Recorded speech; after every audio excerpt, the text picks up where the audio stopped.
It's a beautiful thing to see indeed these holy and devout and quite young ladies entering into the consecrated life to give themselves unreservedly to God in something of a revival in the midst of something of a real death within the culture and within the world today.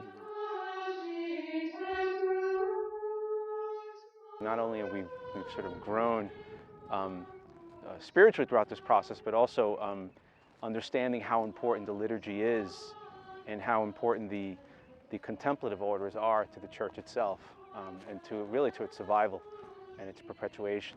I think ultimately the rebuilding of society and of the church itself, I think it's going to require determined, brave and saintly women, I think, to perpetuate that practice and also to inspire others to achieve which was at one point achievable, but unfortunately has become sort of a something that's been forgotten. You know, contemplation as a tool, but also living that life in a particular setting. Stone has always been used for ecclesiastical construction because it speaks of permanence. It speaks of timelessness. And I imagine that these stone buildings that we're making are going to be here for hundreds of years to come, for my great-great-great-great-grandchildren. And hopefully they will inspire generations of faith in this community. I was attracted from the emphasis on kind of old world building methods and craftsmanship and the authenticity and simplicity that they were going for. I initially talked to Mother Therese probably about 5 months ago now, 6 months ago I think, and kind of was listening to what she was saying, and I just kind of said, you know, why aren't you doing a structural stone masonry wall? That sounds like what you're looking for. And it sounded like that was what she was looking for too, and was basically being told you can't do that.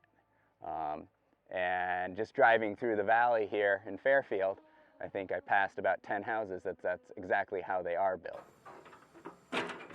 It is a very thriving community. So many people have already stepped forward and have wanted to help in one way or another in their capacity.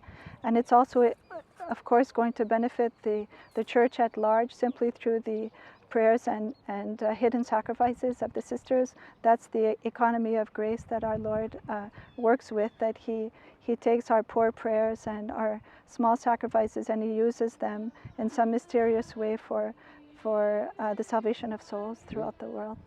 This cannot happen unless all of us come to the top of this hill and decide to put our resources here so that we will be able to make this happen.